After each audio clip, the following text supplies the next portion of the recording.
Llegamos a diciembre. El año está concluyendo y las personas ya empiezan a programarse para Navidad.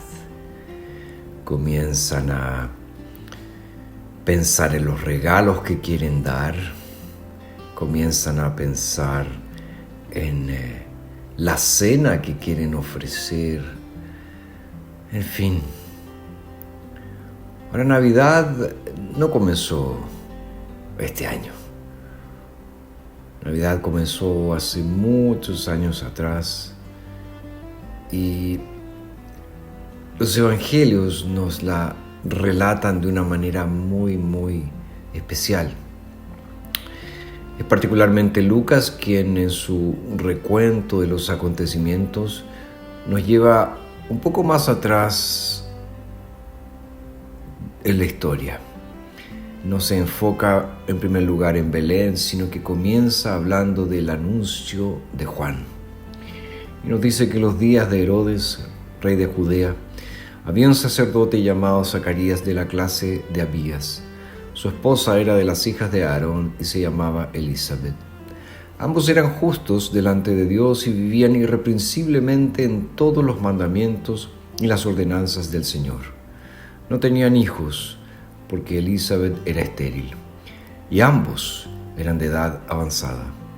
Aconteció que cuando Zacarías ejercía el sacerdocio delante de Dios, en el turno de su clase, conforme a la costumbre del sacerdocio, le tocó por sorteo entrar en el templo del Señor para quemar el incienso.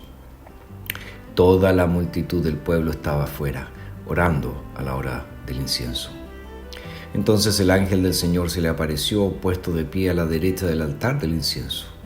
Zacarías se turbó cuando lo vio y el temor se apoderó de él, pero el ángel le dijo: «No temas, Zacarías, porque tu oración ha sido atendida. Tu esposa Elizabeth te dará a luz un hijo y llamará su nombre Juan. Tendrás gozo y alegría, y muchos se gozarán de su nacimiento, porque él será grande delante del Señor. Nunca beberá vino ni licor, y será lleno del Espíritu Santo aún desde el vientre de su madre. Y hará que muchos de los hijos de Israel vuelvan al Señor su Dios. Él mismo irá delante del Señor con el espíritu y el poder de Elías para hacer volver los corazones de los padres a los hijos y los desobedientes a la prudencia de los justos, para preparar al Señor un pueblo apercibido».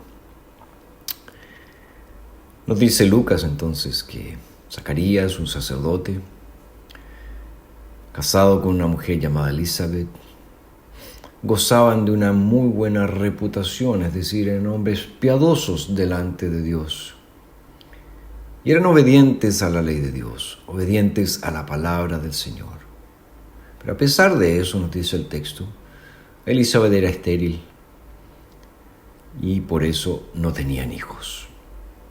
Fíjese, estamos hablando de un hombre y una mujer, un matrimonio que temían al Señor, que eran fieles al Señor, pero no tenían hijos. Y en aquellos días se entendía que el no tener hijos implicaba que la persona, especialmente la mujer, estaba bajo el desagrado de Dios, bajo la maldición de Dios. Entonces, el texto ya nos presenta en un inicio un contraste. Hay fidelidad por un lado y aparentemente las personas están bajo la maldición de Dios y nos preguntamos, ¿cómo eso puede ser? Bueno, la Escritura es muy clara en decirnos que independientemente de nuestra fidelidad y amor al Señor, vivimos en un mundo caído, en un mundo donde sufrimos los efectos nocivos del pecado. Y en este mundo caído, con cuerpos caídos, muchas cosas no funcionan como debieran funcionar. Pero nos dice que Zacarías le tocó en turno quemar el incienso, en el altar del incienso, en aquel lugar, ¿verdad?, que estaba entre el lugar santo y el lugar santísimo. Y el altar del incienso era donde los sacerdotes quemaban un incienso especial, un incienso que era preparado de manera especial y era solo para Dios. Y en ese incienso entonces estaban figuradas las oraciones del pueblo del Señor. Se quemaba el incienso por la mañana y se quemaba el incienso por la tarde, y eso lo hacían los sacerdotes de manera continua, perpetuamente. Ahora el texto nos dice que mientras Zacarías hacía eso, él tuvo una visión de un ángel del Señor que estaba puesto de pie a la derecha del altar. Y este ángel le dice a Zacarías: tu oración ha sido atendida. Fíjense, Zacarías está allí cumpliendo su oficio sacerdotal, cumpliendo el turno que le correspondía. Es decir, estaba allí quemando incienso, estaba allí como sacerdote haciendo algo que figuraba, que representaba las oraciones del pueblo que eran elevadas a Dios. Y en ese contexto el ángel se le aparece y le dice: tu oración ha sido oída. Ciertamente este hombre y esta mujer deben haber orado años por un hijo. Años. Y el ángel le anuncia que ellos van a tener un hijo y que le van a llamar Juan. Y que este hijo iba a ser motivo de gozo y alegría, porque va a ser grande delante del Señor. Pero dice algo más el ángel: que nunca beberá vino ni licor. Es decir, estará consagrado al Señor y será lleno del Espíritu Santo aún desde el vientre de su madre. Y también le indica que este niño tendrá un propósito: hará que muchos de los hijos de Israel vuelvan al Señor. Y ahí le dice algo maravilloso: él irá delante del Señor con el espíritu y el poder de Elías.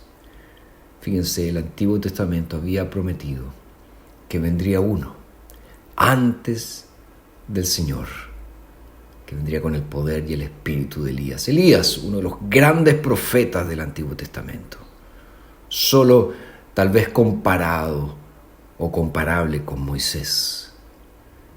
Y este hombre oye que tendrá un hijo, y su hijo vendrá con el poder, con el espíritu de Elías, con un objetivo: llevar al pueblo al arrepentimiento.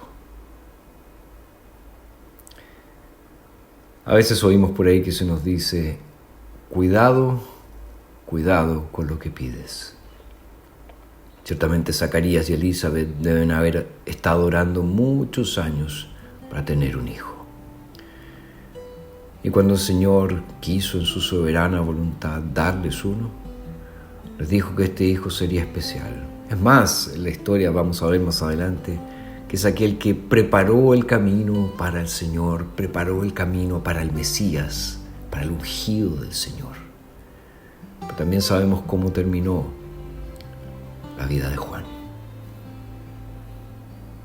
Tal vez sus padres nunca se imaginaron qué sucedería con este niño.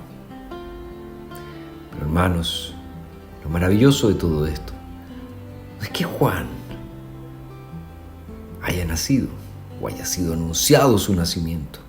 Lo maravilloso de todo esto es que nos muestra cómo Dios estaba preparando todo para la venida de su Hijo. Lo central en Navidad es Cristo Jesús. No son los regalos, no son las fiestas, no es el estar en familia. Lo central es Cristo Jesús. Y a partir de hoy, 1 de diciembre, cuando faltan días solamente para Navidad, es necesario que comencemos a pensar en eso. Lo central es Cristo, solamente Cristo.